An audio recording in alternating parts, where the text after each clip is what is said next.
কাঠের মধ্যে রয়েছে অনন্ত দাহিকা শক্তি।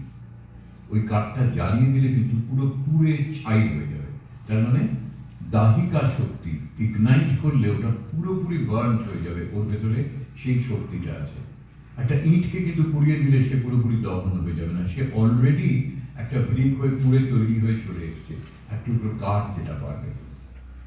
বলছেন একটা ছোট্ট শিশিরের বিন্দু একটা পাতার উপর পড়ে রয়েছে, ভোরবেলা গিয়ে দেখতে পেলাম ঠিক ঘাসের উপর পড়ে রয়েছে। বিন্দুটা শিশিরে, তার পরিধি কতটুকু? এইটুকুনি, একটা পেনের নিচ ছোঁয়ালে একটু বড় হয়, একেবারে ছোট্ট হয়। তো বিন্দুটি শিশিরে, কিন্তু তার উৎস কোথায়? কেউ এসে ঝাঁঝরি থেকে জল ফেলেনি, কেউ এসে মগে করে ছিটিয়ে দিয়ে যায়নি। এই শব্দটা কি চমৎকার! বিন্দুটি শিশিরে, কিন্তু উৎস আকাশ, যে আকাশের কোনো সীমা পরিসীমা নেই, অনন্ত, আদি অনন্ত বিস্তৃত আকাশ। সেখান থেকে কখন একটা বিন্দু, এমন অনেকগুলো বিন্দু, যেটাকে আমি দেখলাম সেইটা হচ্ছে বিন্দুটি শিশিরের, কিন্তু উৎস আকাশ। আবার কি বলছে? সামান্য শঙ্খ কানে ধরলে তার ভেতর থেকে বেরিয়ে আসে অতলান্ত সাগরের আহ্বান। একটা শাঁখকে কখনো কানে চেপে ধরে দেখবেন, একটা অদ্ভুত আওয়াজটা হয়, অন্য কোনো কিছুতে না। এই শঙ্খটা আমরা পাই কোথা থেকে? গাছের ডালে নয়, কারোর বাড়ির মগডালে নয়, কোনো জায়গা না। শঙ্খর উৎসস্থল কোথায়? সাগরের নিচে। সেই অদ্ভুত সে চলে এসেছে শুকনো, তার সঙ্গে জলের আর কোনো সংযোগ নেই, কিন্তু কানে সেটাকে ধরলে আমরা অদ্ভুত সেই মনে হয় জলের অনেক নিচে। কোনো সিনেমার সময় দেখুন জলের নিচের কোনো সিন দেখায়, ব্যাকগ্রাউন্ডে এই আওয়াজটা কিন্তু থাকে, কারণ জলের নিচে গেলে ডুবুরিরাও পায়, যে কোনো মানুষ সাঁতার কাটতে নিচে গেছে তারাও পায়। অদ্ভুত অবস্থা হয়, যাকে ব্যাখ্যা করা যাবে না।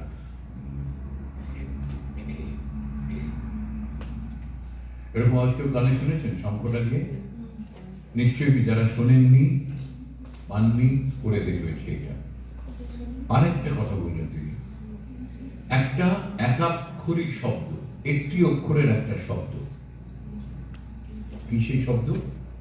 মা। কিন্তু মা শব্দের 8টি ভুবন প্রাণী। সারা বিশ্বে যত ভাষা আছে, when it comes to mother, মা, এই ধ্বনিটা কিন্তু প্রায় সমস্ত ভাষার মধ্যে কোনো না কোনো ভাবে এসে পড়েছে। তো একটা একাক্ষরী শব্দ, কিন্তু তার 8টা ভুবন প্রাণী। খুব অন্তর থেকে যদি মা বলে ডাকা যায়, সঙ্গে সঙ্গে হৃদয়ে একটা কিরকম, ওটা কিন্তু বাবা বললে অতটা হয় না, মা ডাকের মধ্যে একটা অদ্ভুত ডাকা আছে। মানে এটা বলতে গিয়ে আমি এখনো ফিল করছি, 2005 সালে আমার মা চলে গেছে। তখন আমার মানে ছোটবেলা থেকে ধারণা ছিল মা যেদিন নেই তার পরদিন থেকে আমিও নেই, বা সেই দিন থেকে আমিও নেই। কিন্তু 21 বছর পেরিয়ে গেল, এখনো আছি। কিন্তু এখনো এই মা বলে ডাকলে একটা অদ্ভুত ফিলিং হয়। যদিও আমি এটা জানি যে আমি হাজার ডেকে মনে গেল মা আর আসবে না, তাই কি ডাকবো না? এটা কিন্তু ইচ্ছে করে না। এই যে বলতে কেমন গলাটা ভেঙে এলো এবং আমার চোখে জল চলে এলো, এই ভুবন প্লাবী 8টিটা আছে মা ডাকে করতে। একটা ডাক আমাদের এমন ভাবে ইমোশনাল করে তোলে, অন্য আর কোনো কিছুতে হয়তো এত চট করে এত ইমোশনাল আমরা হতে পারি না। কিন্তু আমি চেষ্টা করে, আপ্রাণ চেষ্টা করে হয়তো দেখতাম যে ইমোশনটা আমি আটকাতে পারি কিনা, কিন্তু আমি ইচ্ছে করে আটকালাম না। কেন আটকালাম না? আমি মা বলে ডাকবো, তাতে যদি আমার একটা ইমোশন তৈরি হয়, আমার যদি বুকের মধ্যে এখনো মায়ের জন্য একটা কোনো ফিলিং তৈরি হয়, আমি কেন সেটাকে আটকাবো? আমরা যখন এই ধরনের কাজ করবো না, তখন আমাদের মনটাকে এতটাই সংবেদনশীল রাখা উচিত। আমি যখন যেটা করছি, যখন যেটা বলছি, তক্ষণে যেন সেইটা আমাকে সঙ্গে সঙ্গে স্পর্শ করে। এটা একদিনে হবে না, হয়তো পড়তে পড়তে মা বলে ডাকলে হয়ে যেতেও পারে। আমি যদি মা এই ডাকলে কি আর হবে?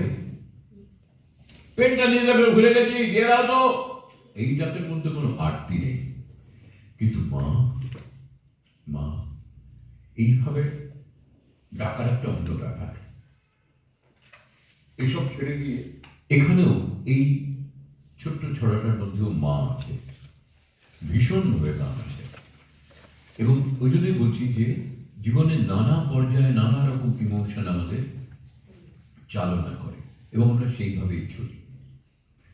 এই ছড়াটা আচ্ছা আমি সেইভাবে তো কাউকেই চিনি না, আর আমাদের হাতে যেহেতু সময় খুব বেশি নয়, প্রত্যেকের সঙ্গে আলাদা আলাদা করে পরিচিত হতে হয়তো পারবো না, কিন্তু আশা করি আজকের এই ওয়ার্কশপটা গোড়াতেই বলছি আপনাদের নিশ্চয়ই মনে থাকবে। আবারও যদি ভবিষ্যতে কোনো দেখা হয় তখন আরেকটু আমরা কাজটা এগোবো। কিন্তু এখানে আপনাদের মধ্যে থেকে কেউ একজন একটু যদি পড়ে, তোমরাও কেউ বলতে পারো, বা বড়দের মধ্যে ছোটদের মধ্যে থেকে কেউ একজন পড়ো। এতক্ষণে আমার কথার মাঝে নিশ্চয়ই চোখ বোলানো হয়েছে লেখাটাকে একবার একবার বা কয়েকবার হয়েছে নাকি? আপনি বলবেন? হ্যাঁ, মানে আর অন্যদেরও বলছি যে